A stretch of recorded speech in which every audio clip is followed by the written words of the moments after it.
Halo, kembali lagi bersama dengan saya, Guru Online. Kali ini kita akan mempelajari mengenai bab yang ketiga, bagian B, yaitu mengembangkan ekonomi kreatif berdasarkan potensi wilayah untuk meningkatkan kesejahteraan masyarakat. Nah, jadi untuk yang pertama, yaitu konsep ekonomi kreatif. Siapa yang masih ingat? Ini sudah kita bahas pada kelas 7, di mana pada saat kelas 7 kalian telah belajar tentang kreativitas kan? Apakah kalian masih ingat apa sih pengertian dari kreativitas itu? Lantas, bagaimanakah peran kreativitas dalam kegiatan ekonomi yang ada di Indonesia? Nah, kreativitas adalah kemampuan seseorang untuk melahirkan sesuatu yang baru, baik itu berupa gagasan maupun karya nyata yang relatif berbeda dengan yang ada sebelumnya. Dalam setiap kegiatan ekonomi, diperlukan suatu pemikiran yang kreatif yang dapat membantu alternatif tindakan. Seorang wirausahawan adalah orang-orang yang mempunyai kemampuan melihat dan menangkap peluang bisnis, mengumpulkan sumber daya yang dibutuhkan guna mengambil keuntungan dan mengambil tindakan yang tepat, serta memastikan keberhasilan.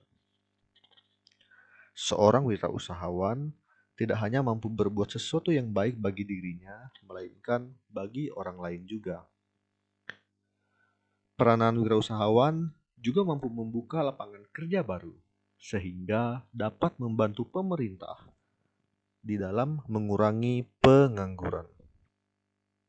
Gagasan kreatif sangat diperlukan di dalam kehidupan ekonomi, karena gagasan ini para pelaku ekonomi muncul suatu ide yang inovatif yang akhirnya dapat menjadi pendorong di dalam meningkatkan kegiatan ekonomi. Jadi munculnya gagasan kreatif ini diharapkan dapat menimbulkan kemampuan di dalam melakukan kegiatan ekonomi. Nah, jadi coba kalian lihat gambar yang ada di layar kalian. Ini merupakan Festival Braga, Pekan Raya Jakarta, Festival Braga ya. Nah, jadi gambar ini memperlihatkan adanya usaha yang dilakukan untuk memperkenalkan hasil ekonomi kreatif untuk tahun 2000 di ekonomi kreatif ya. Nah, jadi berdasarkan Impres nomor 6 tahun 2019 tentang pengembangan ekonomi kreatif untuk tahun 2009 sampai dengan 2015. Pemerintah melakukan usaha untuk mengembangkan kegiatan ekonomi berdasarkan kreativitas, keterampilan, dan bakat individu untuk menciptakan daya kreasi dan daya cipta individu yang bernilai ekonomis, yang mendukung industri kreatif dan berpengaruh pada kesejahteraan masyarakat Indonesia. Itu dia. Jadi ini adalah gambar mengenai Braga Festival. Konsep ekonomi kreatif yang digunakan di dalam desain induk ini mengacu pada Impres nomor 6 tahun 2009, di mana era ekonomi yang baru mengintensifkan pemanfaatan informasi dan kreativitas dengan mengandalkan pada ide dan stock of knowledge dari sumber daya manusia sebagai faktor produksi utama di dalam kegiatan ekonominya. Itu dia.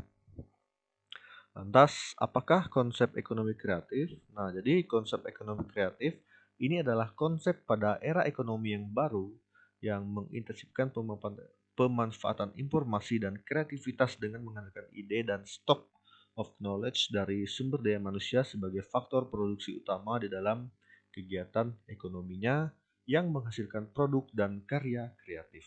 Itu dia.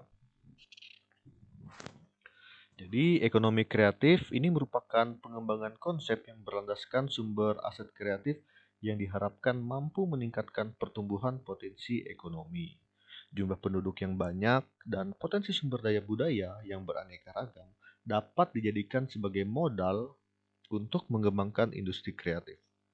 Nah, jadi kekayaan potensi seni budaya dari berbagai daerah ini merupakan fondasi untuk tumbuhnya industri kreatif. Keragaman budaya daerah ini juga merupakan sebagai bahan baku dari industri kreatif, yaitu dengan munculnya aneka ragam kerajinan dan berbagai produk masyarakat Indonesia di bidang industri kreatif seperti yang kita lihat pada gambar yang ditampilkan ini merupakan contoh dari industri kreatif yang berasal dari rotan dan batu-batu manik. Itu dia.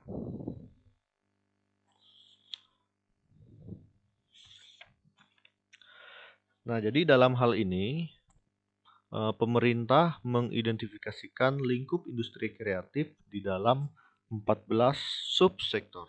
Yang pertama adalah advertising atau periklanan.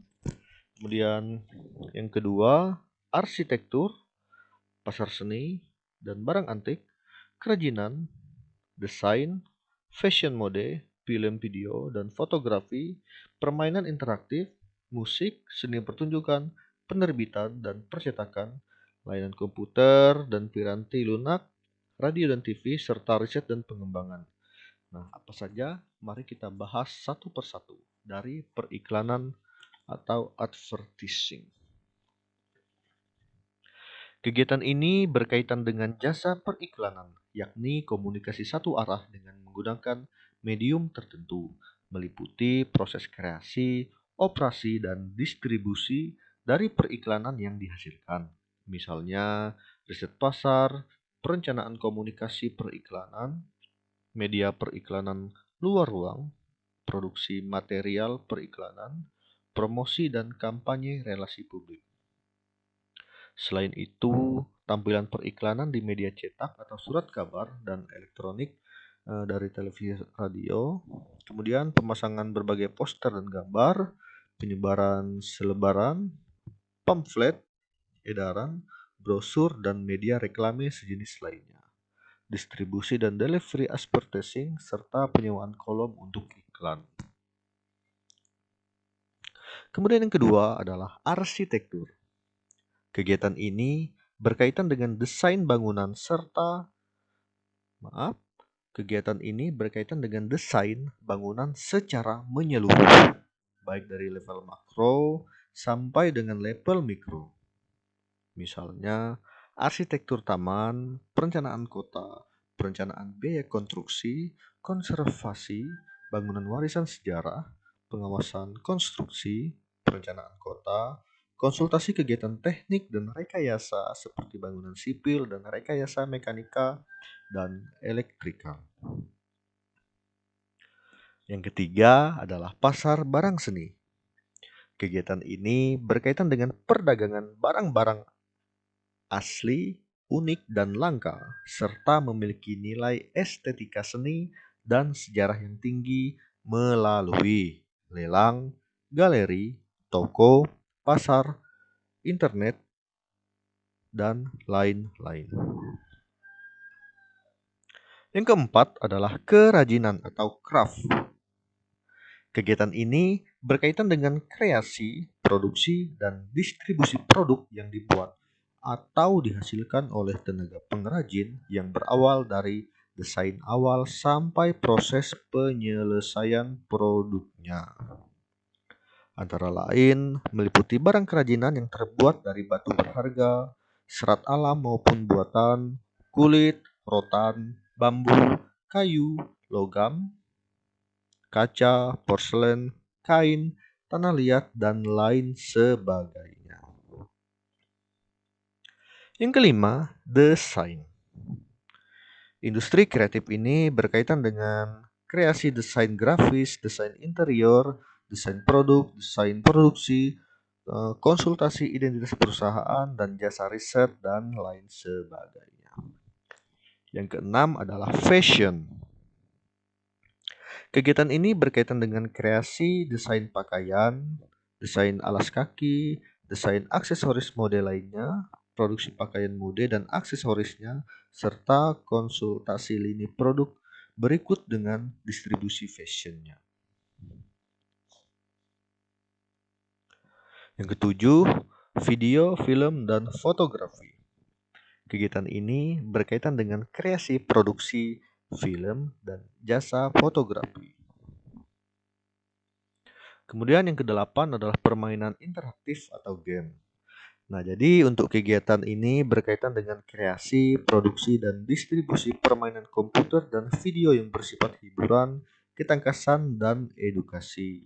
Subsektor pertanian interaktif bukan dinominasi sebagai hiburan semata-mata, melainkan juga sebagai alat bantu di dalam pembelajaran atau edukasi.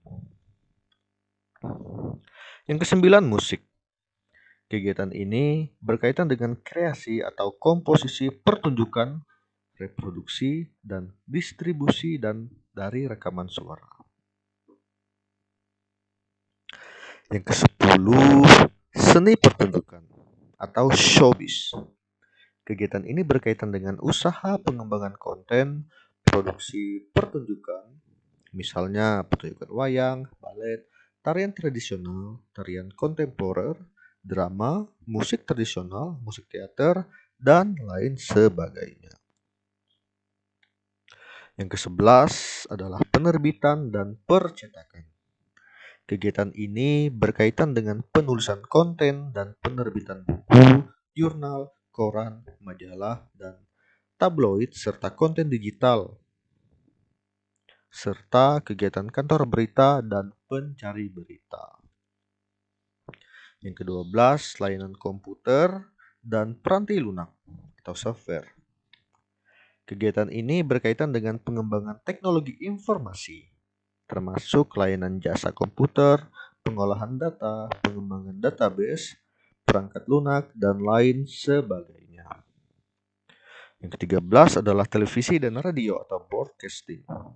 Kegiatan ini berkaitan dengan usaha kreasi, produksi, dan pengemasan acara televisi seperti games, kuis, reality show, dan infotainment.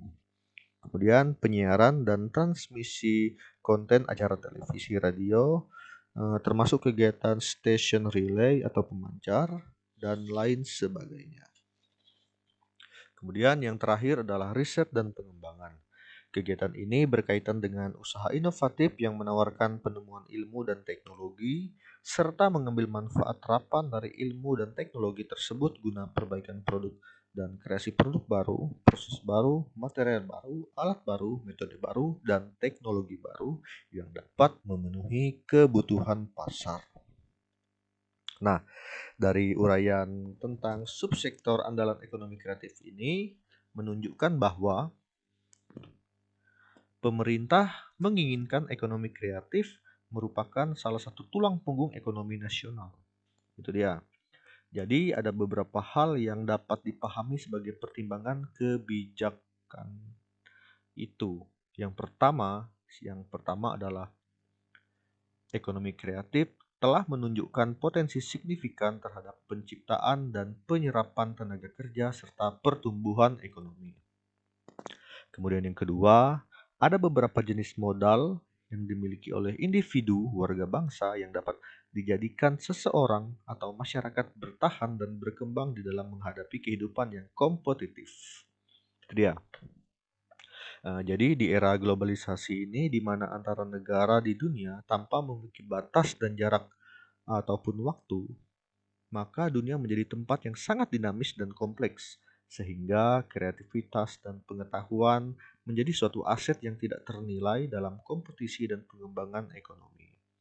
Ekonomi kreatif di era globalisasi ini juga telah menarik minat dari berbagai negara untuk mengembangkan ekonominya, termasuk di Indonesia. Itu dia. Nah, kemudian apa saja sih upaya untuk meningkatkan ekonomi kreatif? Kita lihat ada 5 upaya untuk meningkatkan ekonomi kreatif. Nah, jadi sistem ekonomi di Indonesia ini memiliki acuan yang jelas yaitu Undang-Undang Dasar 1945 yaitu ekonomi Pancasila yang di dalamnya terkandung demokrasi ekonomi. Dalam hal ini, masyarakat memegang peranan yang aktif dalam kegiatan ekonomi, sedangkan pemerintah menciptakan iklim yang sehat bagi pertumbuhan dan perkembangan dunia usaha. Demokrasi ekonomi berarti kegiatan ekonomi yang dilakukan oleh dari, dan untuk rakyat di bawah pengawasan pemerintah. Nah, itu ya. Lantas, apa sajakah upaya-upaya yang kita lakukan? Yang pertama adalah menyiapkan insentif untuk memacu pertumbuhan industri kreatif budaya. Insentif tersebut meliputi perlindungan produk budaya, kemudahan memperoleh dana pengembangan, fasilitas pemasaran dan promosi, hingga pertumbuhan pasar domestik dan internasional. Kemudian yang kedua adalah menyusun roadmap industri kreatif yang melibatkan berbagai lembaga pemerintah dan kalangan swasta. Kemudian yang ketiga adalah menyusun program komprehensif untuk menggerakkan industri kreatif melalui pendidikan, pengembangan sumber daya manusia, desain, mutu, dan pengembangan pasar. Kemudian yang keempat, memberikan perlindungan hukum dan insentif bagi karya industri kreatif. Contoh yang dilindungi hak kekayaan intelektualnya antara lain buku, tulisan, drama, tari, koreografi, karya seni rupa, lagu ataupun musik, dan arsitektur. Pemberian hak paten terhadap penemuan baru, merek produk atau jasa, desain industri, desain tata letak sirkuit terpadu, dan rahasia dagang. Kemudian, upaya yang terakhir adalah membentuk Indonesia Creative Council. Ini sebagai jembatan untuk menyediakan fasilitas bagi para pelaku industri kreatif. Nah, demikianlah materi mengenai mengembangkan ekonomi kreatif berdasarkan potensi wilayah untuk meningkatkan kesejahteraan masyarakat. Apabila ada yang ingin bertanya, silahkan tuliskan di kolom komentar. Saya ucapkan terima kasih banyak semuanya yang sudah menonton. Mohon maaf apabila ada salah-salah kata. Salam belajar online. Oke, terima kasih.